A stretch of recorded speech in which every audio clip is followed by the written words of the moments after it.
Bismillahirrahmanirrahim. Assalamualaikum warahmatullahi wabarakatuh. Alhamdulillah hamdan katsiran thayyiban mubarakan fih kama yuhibbu rabbuna wa yarda. Wassalatu wassalamu ala nabiyyina Muhammadin wa ala alihi wa sahbihi ajma'in, amma ba'd.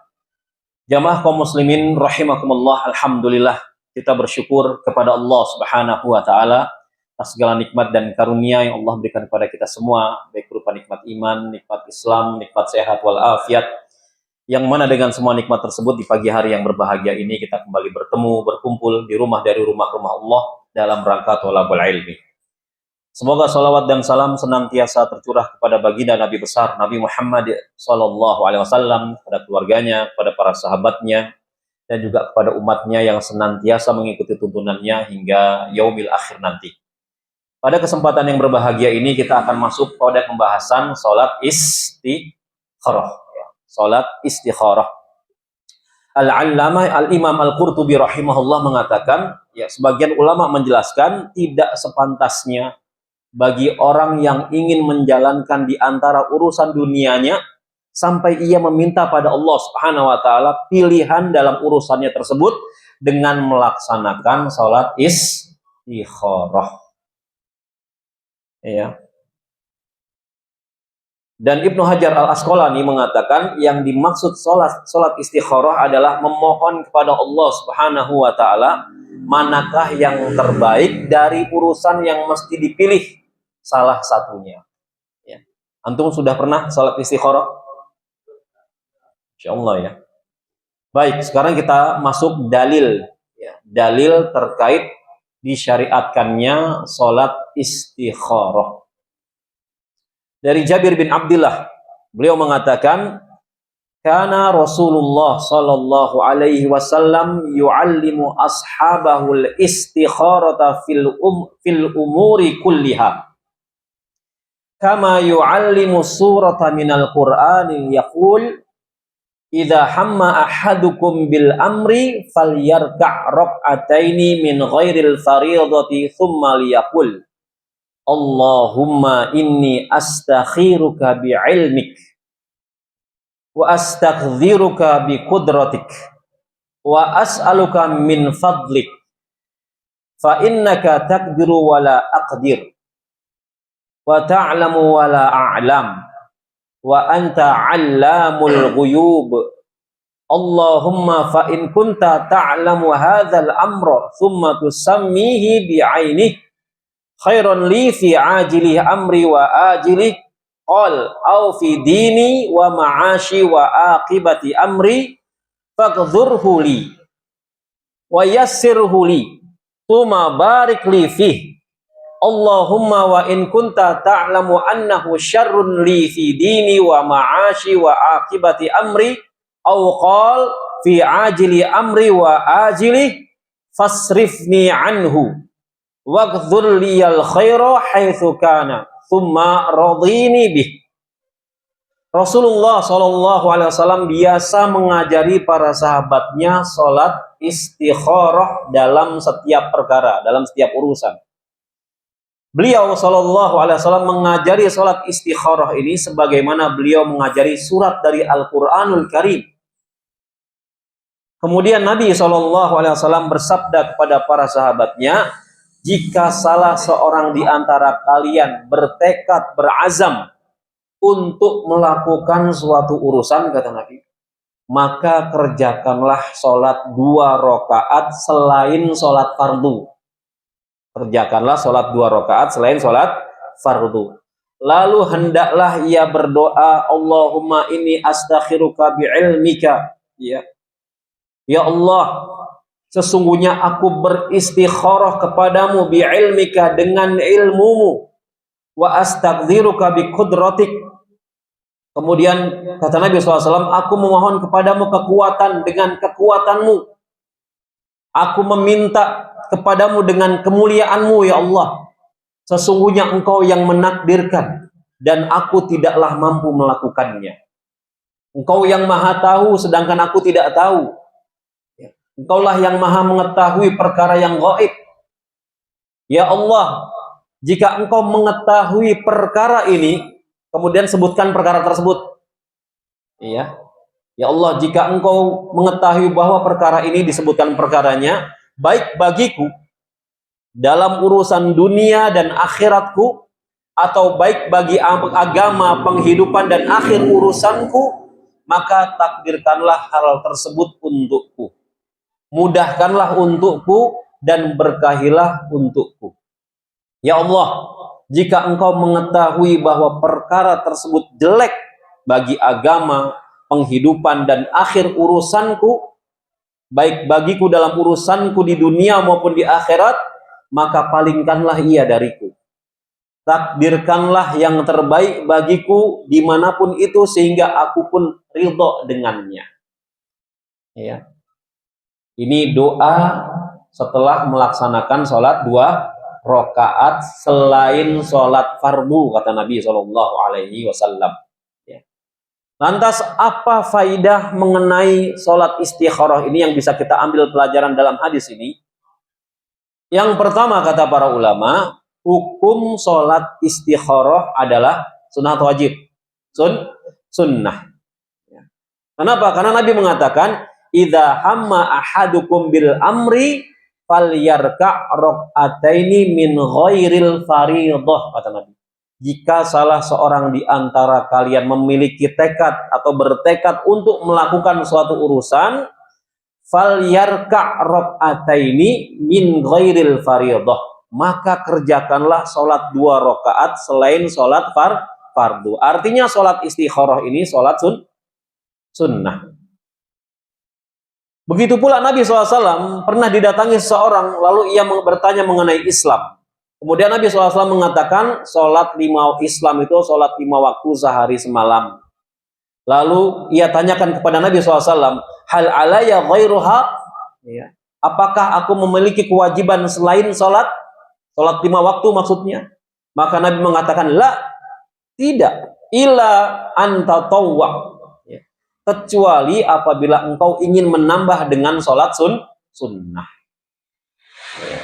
Dari sini kita bisa ketahui bahwasanya sholat istikharah itu hukumnya sunnah. Kemudian jamaah rahimakumullah, faedah yang kedua dari hadis ini, yakni sholat istikharah boleh dilakukan setelah sholat tahiyatul masjid, atau setelah sholat sunnah rawatib, setelah sholat tahajud, ya, setelah sholat witir umpamanya, atau setelah sholat duha dan sholat-sholat yang lainnya menurut Syekh Mustafa Al-Adawi, ya. Bahkan jika sholat istikharah ini dijamak niatnya dengan sholat sunnah yang lainnya, maka diperbolehkan, ya. Antum masuk masjid, kemudian sholat tahiyatul masjid, dijamak niatnya dengan sholat istikharah, maka ini diperbolehkan, kata para ulama. Kenapa? Karena Nabi mengatakan, idza hamma ahadakum bil amri falyarka' rak'ataini min ghairil fariidhah. Jika salah seorang di antara kalian bertekad untuk melakukan suatu urusan, maka kerjakanlah sholat 2 rakaat. Nah, sholat 2 rakaat ini bebas, ya, maaf. Bisa sholat tahiyatul masjid, sholat sunnah rawatib, qobliyah zuhur, ba'diyah zuhur, dan seterusnya. Ya. Setelah itu, maka berdoa dengan doa sholat istikharah. Imam Al-Iraqi mengatakan, jika seseorang bertekad melakukan suatu perkara sebelum ia menunaikan sholat rawatib atau sholat sunnah yang lainnya, lalu ia sholat tanpa niat sholat istikharah, ya, tanpa niat sholat istikharah, lalu setelah sholat 2 rakaat sunnah tersebut, ia membaca doa istikharah ini, maka ini juga dibolehkan, ya, juga dibolehkan. Kemudian faidah yang ketiga dari sholat istikharah ini, kata para ulama, istikharah hanya dilakukan untuk perkara-perkara yang mubah. Mubah itu apa? Hukum asalnya boleh, ya. Bukan pada perkara yang wajib dan juga yang sunnah, tidak. Dan juga tidak pula, nggak boleh juga kita sholat istikharah untuk melakukan atau pilihan sesuatu yang makruh, apalagi yang haram, nggak boleh, ya. Kenapa? Karena Nabi SAW mengatakan, karena Rasulullah SAW yu'allimu ashabahul istikharata fil umuri kulliha. Rasulullah SAW biasa mengajari para sahabatnya sholat istikharah dalam setiap urusan, kulliha, semua urusan, baik masalah dunia maupun masalah akhirat. Ya. Dikatakan oleh Ibnu Abi Jamrah, yang dimaksudkan dalam hadis ini meskipun khusus lafaznya, ya, namun umum. Yang dimaksud hadis tersebut menurut beliau bahwasanya istikharah hanya khusus dilakukan untuk perkara-perkara yang mubah, yang boleh, ya. Atau juga boleh perkara-perkara yang mustahab atau sunnah. Jika ada dua perkara yang mustahab atau yang sunnah tersebut saling bertabrakan, lantas boleh di antara kita memilih manakah perkara sunnah yang mesti didahulukan. Ada dua perkara sunnah yang saling bertabrakan, maka boleh bagi kita istikharah. Mana yang lebih dahulu kita laksanakan. Contohnya kata para ulama, seseorang tidak perlu atau tidak boleh istikharah untuk melaksanakan sholat wajib.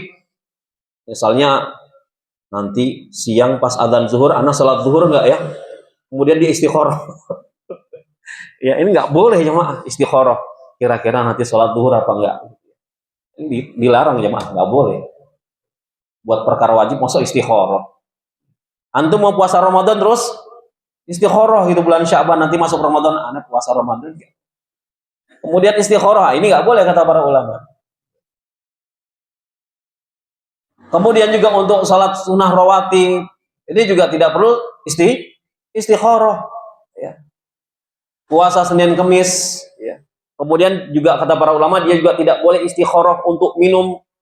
Ya. Minum ini aneh sambil berdiri atau sambil duduk ya. Kemudian sebelum minum dia istikharah. Nggak perlu jemaah. Ya. Atau mau mencuri, ya. Sebelum mencuri dia istikharah gitu. Berangkat ke masjid pakai sendal, nanti Jumatan tuh Pak. Siang ini kan Jumatan ya. Setelah salam habis Jumatan ya, dia sholat lagi tuh. Istikharah. Nanti pulangnya pakai sepatu apa pakai sendal? Kalau pakai sepatu berarti kan mencuri hak milik orang lain. Nah, ini nggak boleh ya, Mak. Ya. Bagaimana firman Allah Subhanahu wa taala dalam surat An-Nur ayat 32, ya. Begitu juga menikah, ya. Menikah nggak boleh. Aneh menikah ini menikah atau enggak ya? Menetapkan dia menikah atau tidak menikah selama-lamanya. Akhirnya dia istikharah. Ini nggak boleh. Kenapa? Karena Allah mengatakan wa ankihul ayyama minkum wasolihina min ibadikum wa imaikum. Dan kawinkanlah kata Allah orang-orang yang sendirian di antara kamu dan orang-orang yang layak untuk menikah dari hamba-hamba sahayamu yang laki-laki dan hamba-hamba sahayamu yang perempuan. Jadi tidak boleh seorang yang beristikharah menikah atau tidak menikah seumur hidup. Ya, memilih di antara dua, anak menikah atau enggak menikah seumur hidup. Ya, akhirnya dia istikharah, enggak boleh jemaah. Ya. Kata Nabi, "Faman raghiba an sunnati falaisa minni." Barang siapa yang membenci sunnahku, maka dia bukan termasuk golonganku. Ya. Begitu pula kata Nabi SAW, "Ya ma'syarasy syabab, man istata'a minkumul ba'a falyatazawwaj," kata Nabi. Wahai para pemuda, di sini sudah menikah semua atau ada yang belum nikah? Belum 2 kali, Masya Allah ya. Kata Nabi SAW, wahai para pemuda, jika salah seorang di antara kalian telah mampu untuk memberi nafkah, maka menikahlah, kata Nabi SAW. Namun dalam urusan memilih pasangan dan kapan tanggal nikah, ya bulan apa nikahnya, tanggal berapa, maka boleh dilakukan dengan istikharah. Boleh. Punya umpamanya antum punya 4 calon. 4 calon nih umpamanya ya. Konsep istikharah itu tetapkan satu. Ya, tetapkan satu nih. Sama calon si fulanah yang A, tetapkan dia. Kemudian antum istikharah. Nah, ini boleh. Ya. Sedangkan dalam perkara sunnah yang bertabrakan dalam satu waktu, maka boleh juga dilaksanakan istikharah. Umpamanya antum harus umroh sunnah atau harus mengajarkan ilmu nih kepada manusia. saling bertabrakan, akhirnya antum istikharah. Minta petunjuk yang terbaik dari Allah Subhanahu wa taala. Ya, ini juga boleh dilaksanakan. Dua perkara sunnah yang saling bertabrakan. Ya.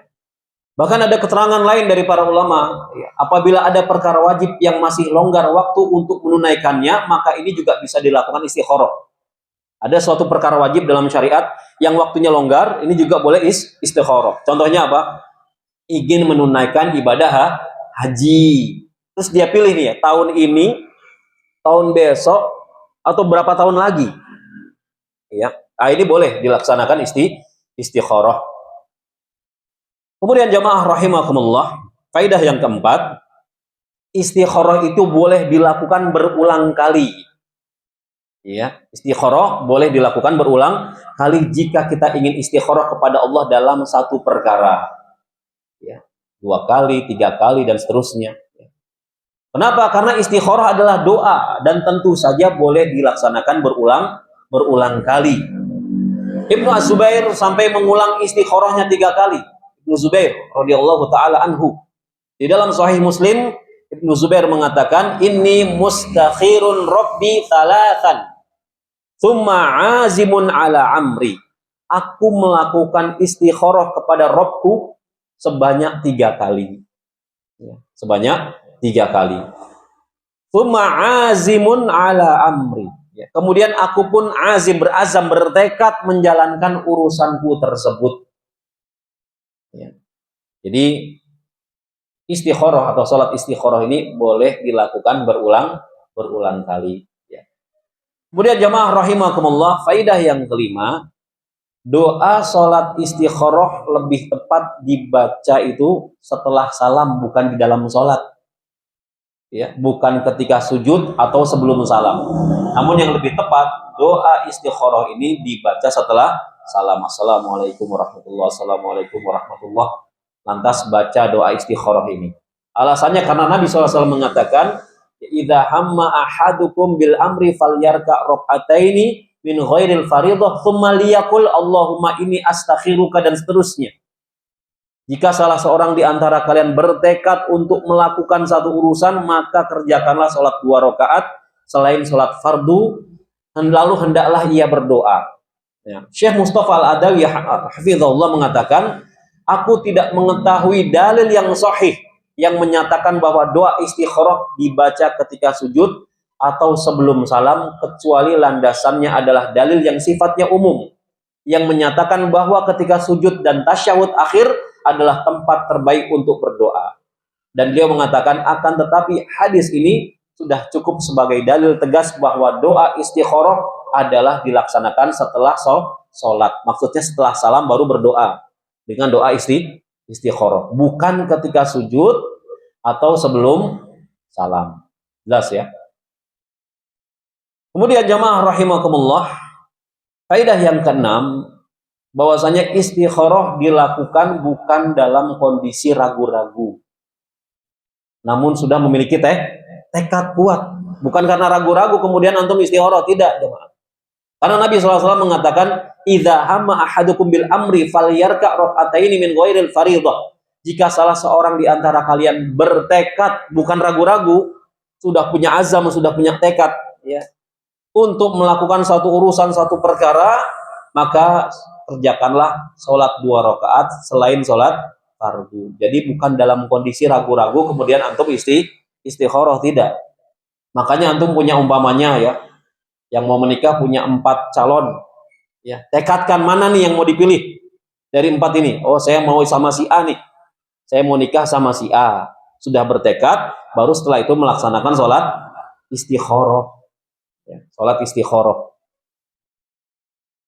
Kemudian jamaah rahimakumullah, oleh karena itu kata para ulama, jika ada beberapa pilihan, hendaklah dipilih dulu. Ini konsepnya Pak. Ada beberapa pilihan, ya, diterima di perusahaan, 2 perusahaan, ya, tekadkan dulu, saya sepertinya lebih condong ke perusahaan A. Setelah itu menunaikan sholat istikharah, ya. Jika memang pilihan tersebut terbaik kata para ulama, maka pasti Allah mudahkan. Allah mudahkan, ada aja jalannya, ya. Namun kalau jelek pilihan itu, maka nanti akan dipersulit oleh Allah Subhanahu wa taala. Kemudian jamaah rahimakumullah, faidah yang ketujuh, sebagian ulama menganjurkan ketika sholat istikharah, rakaat pertama setelah Al-Fatihah membaca surat Al-Kafirun. Ya, ini menurut sebagian ulama. Dan di rakaat yang kedua membaca surat Al-Ikhlas. Ya. Namun ya, ini dibantah juga oleh para ulama yang lainnya. Ya. Tidak ada pendapat ini, tidak ada landasannya, tidak ada dalilnya. Oleh karena para ulama mengatakan terserah. Ya. Setelah Al-Fatihah mau membaca surat apa saja silahkan, nggak jadi masalah. Tidak harus surat Al-Kafirun dan Al-Ikhlas. Antum mau baca surat Al-Kautsar, boleh tidak? Ina atau ina? Boleh. Ya, An-Nas boleh. Bahkan Al-Baqarah boleh nggak? Boleh. Kemudian jamaah rahimakumullah, faidah yang berikutnya, melihat dalam mimpi mengenai pilihannya itu bukan syarat dalam istikharah karena tidak ada dalil yang menunjukkan hal tersebut. Ya. Kebanyakan orang awam seperti ini, Pak. Habis melaksanakan sholat istikharah berharap dalam mimpi ditetapkan pilihannya, betul ya? Iya. Dalam mimpi. Ini kebanyakan orang awam, ya. Jadi yang tepat kata para ulama, istikharah tidak mesti menunggu mimpi. Tidak mesti menunggu mimpi. Yang jadi pilihan kata para ulama dan sudah menjadi tekad untuk dilakukan, maka itulah yang dilakukan. Jadi bukan ragu-ragu. Kemudian antum istikharah, namun sudah bertekad memilih satu pilihan, kemudian istikharah meminta petunjuk dari Allah. Kalau pilihan tersebut memang tepat untuk kita, Allah mudahkan jalannya. Allah mudahkan. Namun kalau pilihan tersebut tidak tepat, ya, maka Allah akan persulit. Kemudian jamaah rahimakumullah, ya. Lantas bagaimana tata cara sholat istikharah? Yang pertama dijelaskan para ulama, ketika ingin melakukan satu urusan yang mesti dipilih salah satunya, maka terlebih dahulu ia pilih di antara pilihan-pilihan yang ada. Ada beberapa pilihan, pilih dulu satu, Pak. Ini konsepnya nih. Pilih dulu satu. Jangan pilih semuanya, ya. Pilih satu, ya. Kemudian bertekad ya, untuk melaksanakan sholat istikharah. Kemudian yang kedua, kata para ulama, jika sudah bertekad melakukan pilihan tersebut, ya, maka kerjakanlah sholat dua rakaat. Terserah sholat sunnah apa saja, nggak jadi masalah. Tahiyatul masjid, sholat sunnah rawatib, sholat duha, ya. Kemudian yang ketiga, kata para ulama, setelah sholat 2 rakaat, sholat sunnah 2 rakaat, lalu berdoa dengan doa istikharah. Allahumma inni astakhiruka bi'ilmik, wa astaqdiruka biqudratik, wa as'aluka min fadlik, fa innaka taqdiru wa la aqdir, wa ta'lamu wa la a'lam, wa anta 'allamul ghuyub. Allahumma fa in kunta ta'lamu hadzal amra, kemudian sebutkan tuh perkara apa. Ya. Ustaz nggak bisa bahasa Arab, pakai bahasa Indonesia. Umpamanya, Allahumma fa in kunta ta'lamu hadzal amra, ya, bekerja di perusahaan A, nggak jadi masalah, sebutkan saja. Khairun li, itu baik bagiku. Jadi antum tetapkan satu, kemudian berdoa dengan doa ini.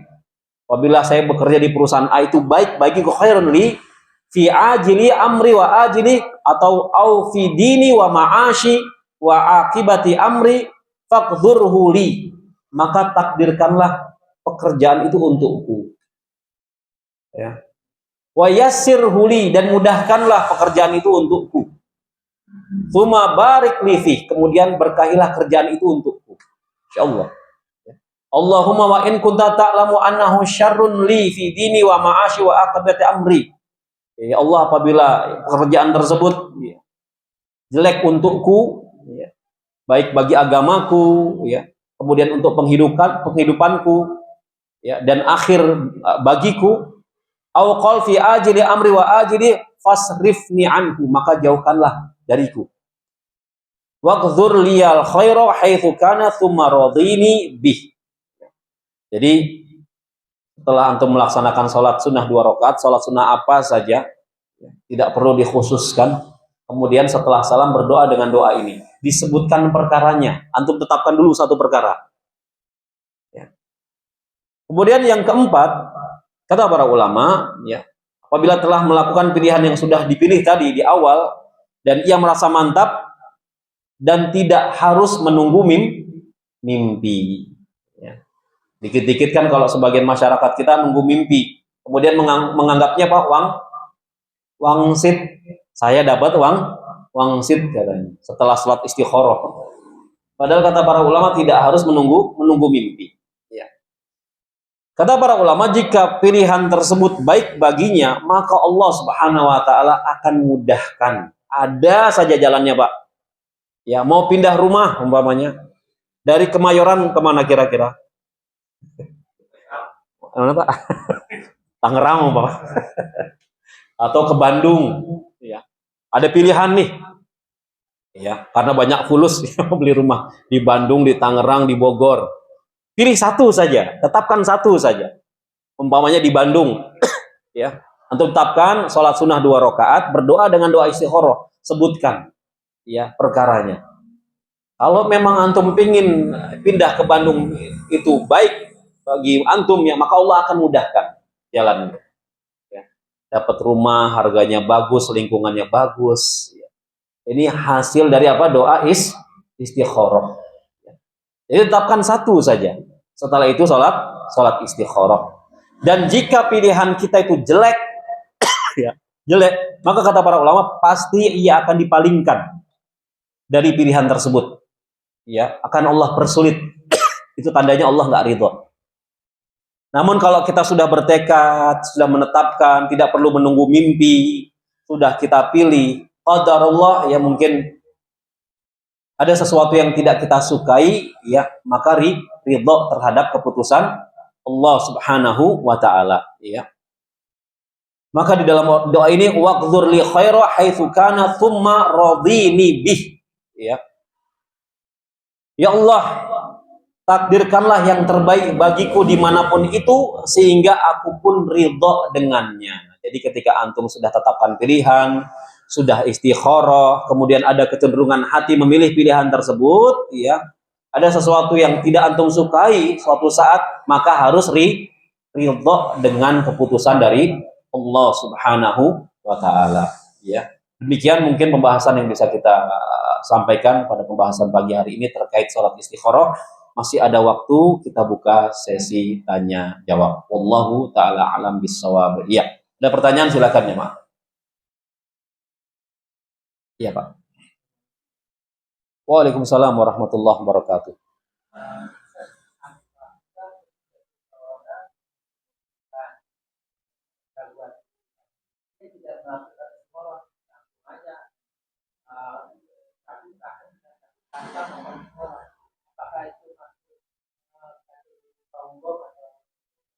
Iya, ada misalnya ada seseorang ya punya beberapa pilihan. Ya. Kemudian untuk menetapkan pilihan tersebut dan menjalankan pilihan tersebut, dia tidak melaksanakan sholat istikharah. Apakah tadi pertanyaannya, Pak? Dia sombong atau berdosa? Maka jawabannya apa? Tidak. Karena sholat istikharah ini termasuk sunnah, anjuran. Ya, anjuran. Untuk menetapkan pilihan, memantapkan pilihan yang sudah kita tetapkan. Dengan meminta petunjuk dari Allah Subhanahu wa ta'ala. Ya. Ini bukan jalan satu-satunya, Pak. Ya, ada solusi lain. Allah berfirman, wasyawirhum fil amr. Dan bermusyawarahlah dengan mereka fil amr, dalam setiap perkara. Mereka di sini siapa? Ahli ilmu. Jadi tidak ada salahnya kalau kita punya suatu perkara, ingin memutuskan, maka sebelum memutuskan konsultasi dulu dengan ahli ilmu. Ya, kenapa? Karena ahli ilmu, para ulama, orang-orang soleh ini memiliki intuisi yang mendekati kebenaran. Intuisi itu feeling, Pak. Feelingnya itu mendekati kebenaran. Ya, contohnya apa? Ketika Husain, Pak. Husain diiming-imingi menjadi petinggi di Kufah kalau nggak salah, ya. Nah, sebelum pergi ke Kufah itu Husain meminta pendapat Ibnu Abbas radhiyallahu anhu. Ibnu Abbas orang soleh, ulamanya para sahabat, iya, mengamalkan firman Allah, wasyawirhum fil amr, bermusyawarahlah dengan mereka dalam setiap perkara. Ya. Akhirnya sebelum berangkat, Husain radhiyallahu taala anhu bermusyawarah dengan Ibnu Abbas. Ibnu Abbas diceritakanlah, saya diiming-imingi nih, ya, jadi gubernur di Kufah. Kira-kira berangkat tidak? Kira-kira Ibnu Abbas mengatakan apa? Jangan Husain. Ya, perasaan saya tidak enak, feeling saya nggak enak, jangan berangkat. Aku khawatir mereka membuat makar terhadapmu. Oh, ini feelingnya siapa? Ibnu Abbas. Ya. Jadi Husain tuh sudah menjalankan firman Allah, bermusyawarah dulu, minta pendapat orang soleh terlebih dahulu. Namun fatwa itu sifatnya tidak mengikat, tidak mutlak. Boleh diterima, boleh ditolak. Ya. Kebetulan fatwanya Ibnu Abbas, pendapatnya Ibnu Abbas ini ditolak oleh Husain. Akhirnya Husain nekat berangkat, Pak. Padahal Ibnu Abbas mengatakan, perasaan saya tidak enak, wahai Husain, jangan berangkat. Saya khawatir mereka membuat makar terhadapmu. Tetap berangkat Husain. Apa yang terjadi? Dibunuh di mana? Karbala. Dengan cara yang sadis pula. Cara membunuhnya gimana, Pak? Dipenggal. Dipenggal, kepalanya dihadapkan ke khalifah di sana. Kemudian dengan pedangnya dicungkil-cungkil wajahnya. Katanya apa? Oh, ternyata Husain wajahnya mirip Rasulullah. Ibnu Abbas yang mendengar Husain terbunuh apa? Nangis. Apa saya bilang? Jadi antum kalau punya perkara, tidak ada salahnya juga konsultasi dengan ahli ilmu, ya, dengan ulama, dengan ustadz, dengan orang yang dianggap soleh. Kira-kira gimana nih ustadz, Pak Kiai? Ya, saya ini ingin dimutasi dari perusahaan saya yang tadinya dekat dengan keluarga di Jakarta, tiba-tiba dimutasi ke kemana kira-kira? Papua, dekat KKB lagi. Gimana nih ustadz? Gimana Kiai kira-kira? Atau ustadz tersebut, janganlah. Lebih baik antum cari pekerjaan lain atau minta agar antum tetap di sini. Tidak apa-apa, nggak usah naik jabatan, nggak jadi masalah, tidak usah promosi. Yang penting antum tetap di Jakarta, dekat dengan keluarga, itu lebih barokah, lebih maslahat dibandingkan harus ke Papua. Papua. Warung kopinya sama KKB lagi. Ya. Nah, tapi itu tidak mengikat, tidak mutlak. Ya, boleh diterima, boleh ditolak. Namun biasanya jemaah, feelingnya orang soleh itu mendekati kebenaran. Antum kalau semakin bertakwa kepada Allah, itu feelingnya tajam, Pak. Feelingnya tajam. Semakin bertakwa, ya, jarang berbuat maksiat. Ya. Mungkin sedikit lihat iklan sampo di rumah. Maksiat bukan, Pak? Ya maksiat lihat aurat, ya. Iklan sampo kan aurat perempuan tuh. Sekarang dosa itu nggak usah keluar rumah. Ya. Di dalam rumah saja bisa dapat dosa. Lagi lihat berita, pembawa acaranya perempuan tidak pakai jilbab, dosa tidak? Dosa datang sendiri ke rumah. Kalau dulu nyari dosa mungkin mesti keluar rumah, Pak. Dulu ya. Kalau sekarang dosanya ngumpul semua di rumah. Ya. Belum lagi setan gepeng alias gadget. Nah itu isinya kalau kita nggak bisa memanfaatkan dengan baik, setan semua. Ya. Jadi biasanya kalau kita meningkatkan ketakwaan kepada Allah, itu feelingnya lebih tajam. Feelingnya lebih tajam.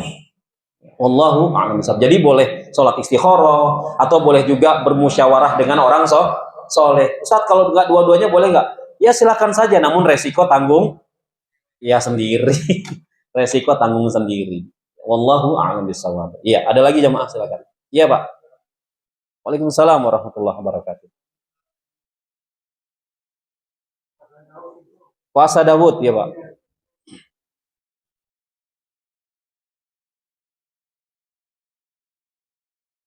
Bagaimana Pak? Mohon maaf. Baik, puasa Daud kata Nabi SAW, ya. Puasa sunnah yang paling utama adalah puasa Daud. Bagaimana tata cara mengerjakan puasa Daud? Sehari puasa, sehari tidak puasa. Senin puasa, Selasa tidak puasa, Rabu puasa, Kamis tidak puasa. Terus itu puasa Daud. Namun ya, seseorang yang belum pernah melakukan puasa sunnah jangan langsung ujuk-ujuk puasa Daud, bisa semaput Pak. Tahu semaput antum? Apa namanya ya? Ya bisa kelabakan ya. Belum pernah Senin Kemis, ya. Belum pernah Ayamul Bid, langsung puasa Daud, main gas aja puasa Daud. Ya, dapat sepekan udah kapok itu saya. Udah kapok. Ya. Karena beramal itu ada prosesnya, saatan-saatan, pelan-pelan, setahap demi setahap. Mau coba Senin Kamis umpamanya, ya. Jangan langsung Senin Kamis, Senin dulu saja 3 bulan pertama, triwulan. Ya, wah setelah triwulan ini berhasil di Senin semua nih, alhamdulillah. Kemudian 3 bulan berikutnya ditambah Kamis. Senin Kamis, wah berhasil lagi nih Senin Kamis. Kemudian setelah itu tambah Ayamul Bid, Senin Kamis plus Ayamul Bid setiap bulannya. Selama 1 tahun, wah berhasil, alhamdulillah.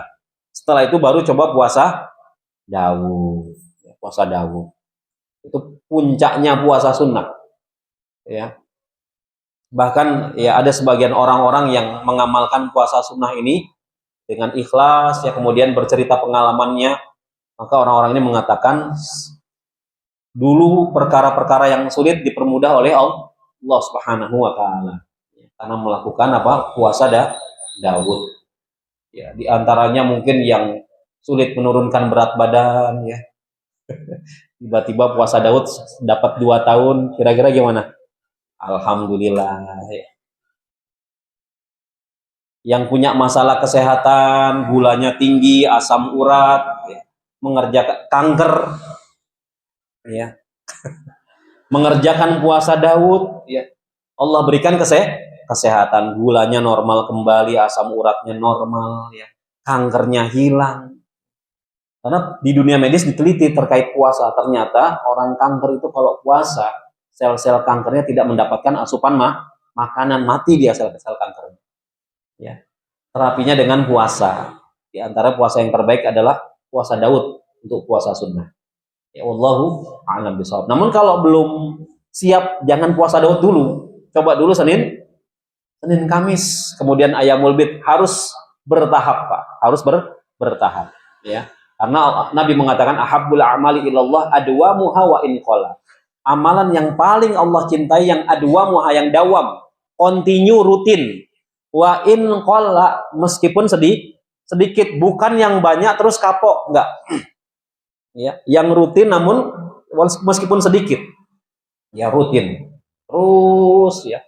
Salat witir 1 rakaat sebelum tidur sampai mati itu Allah lebih suka. Dibandingkan antum witir di jam 2 pagi, ya dapatnya sebulan sekali. Lebih baik 1 rakaat sebelum tidur, ya 1 rakaat terus sampai mati. Baca Al-Quran ya 1 halaman setiap hari sampai mati, daripada 1 juz hanya 1 bulan saja terus kapok, nggak mau dia. Ya ahabbul a'mali ilallah adwamuha wa in qalla. Wallahu a'lam bishawab. Ya. Ada lagi pertanyaannya, Mas? Silakan. Iya, Pak.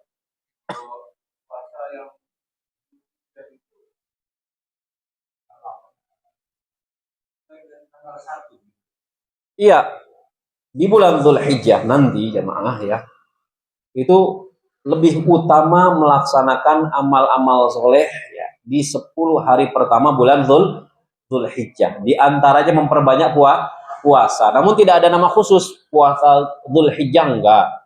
Ya. Namun ada riwayat mengatakan Nabi berpuasa ya di 10 hari pertama bulan Dzulhijjah. Ya. Namun tidak ada penamaan puasa Dzulhijjah, tidak. Nanti ada puasa Arafah ya. Boleh bagi kita dari tanggal 1 berpuasa, nggak jadi masalah. Memperbanyak amal soleh.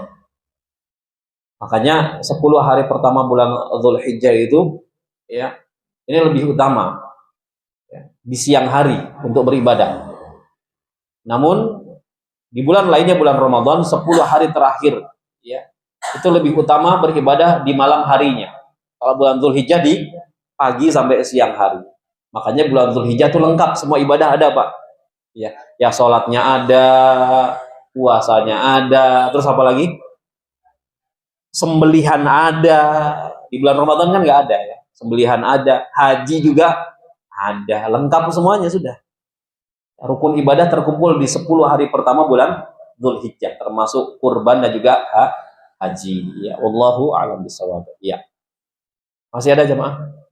Ya, silakan, Pak. Coba dulu nih. Ya, Pak. Iya, sholat istikharah bebas, ya. Dia boleh dijamak dengan sholat sunnah yang lainnya, sholat sunnah rawatib, ya sholat duha, boleh. Karena maknanya umum. Ya, barang siapa yang bertekad untuk menjalankan satu urusan, maka hendaknya dia berdiri kemudian sholat 2 rakaat selain sholat fardu. Para ulama mengatakan bebas, ya. Tidak perlu dikhususkan, mau sholat istikharah, tidak. Ya. Karena intinya dari sholat istikharah adalah doa istikharahnya. Jadi bisa sholat apa saja. Sholat sunnah tahiyatul masjid, setelah sholat tahiyatul masjid, salam, kemudian doa istikharah boleh. Ya, sholat duha pun demikian. Antum nanti sholat duha nih, kemudian doa istikharah. Namun antum harus tetapkan dulu satu pilihan. Setelah itu berdoa, sebutkan perkaranya. Pakai bahasa Indonesia nggak jadi masalah. Ya, mudah-mudahan Allah mudahkan. Kalau Allah mudahkan, itu yang paling terbaik. Namun kalau sulit jalannya, maka itu bukan pilihan terbaik buat kita. Wallahu a'lam bishawab. Iya, Pak.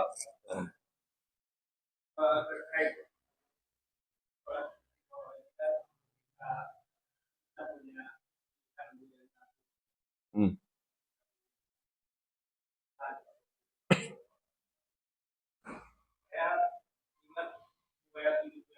Iya.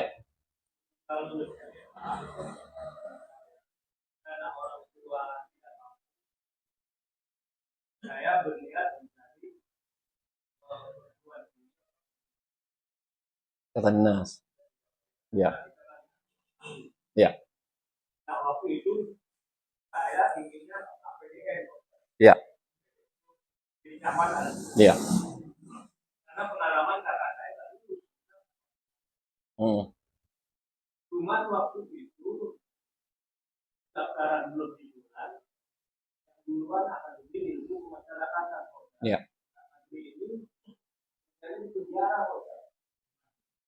Kerjanya di penjara. Ya, saya mikir.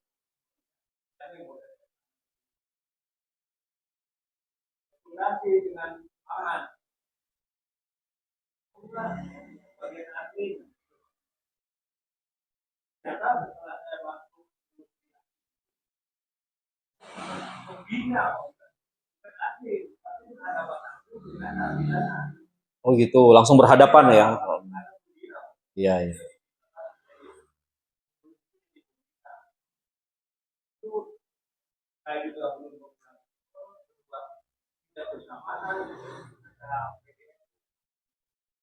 Iya.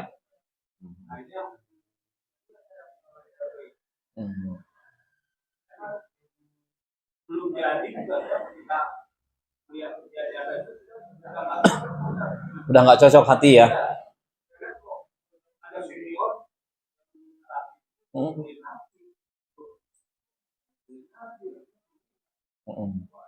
Pembinasaan berarti, Pak. Terus?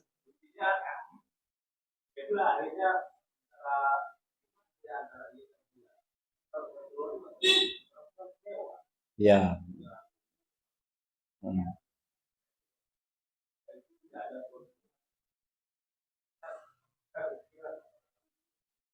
Ya. Ya. Jadi semua takdir Allah itu baik. Ya. Buruk menurut manusia, namun baik menurut Allah Subhanahu wa taala. Tugas kita adalah ridho. Ya. Ridho dengan takdir kita. Tadi sudah betul sebenarnya, Pak. Antum tetapkan pilihan, kemudian musyawarah sama siapa, Pak? Paman kan, paman ngasih masukan. Ya. Nah, sudah menetapkan pilihan, berarti kan Allah mudahkan tuh. Bisa masuk apa? Akib itu kan, masuk ya. Namun harapan tidak sesuai kenyataan. Pas lihat realitanya ternyata di sana ada perbuatan yang mungkin zalim ya. Nah, maka itu tidak perlu dilakukan, tidak perlu kita ikuti. Kita sesuai dengan SOP saja. Ya. Jadi harus ridho, itu yang terbaik buat kita. Ya, terbaik buat kita. Ada sebagian Ustadz juga nggak nyangka bisa jadi ustadz, cita-citanya kan jadi ustadz, tapi skenario Allah tuh beda ya, beda ya sudah, ridho dengan takdir ya. Ada yang cita-citanya jadi pilot malah jadi dokter, jadi dokter malah jadi pilot, ada nggak? Ya ada.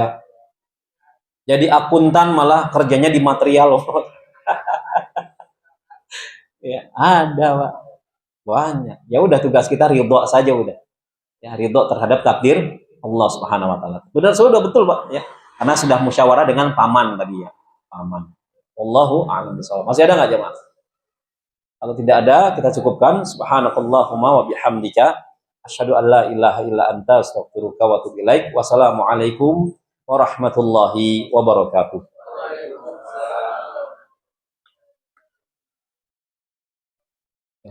Ya, salam Pak. Di LP mana dulu Pak? Oh. Saya pertama itu karena itu memilih. Oh gitu. Ya,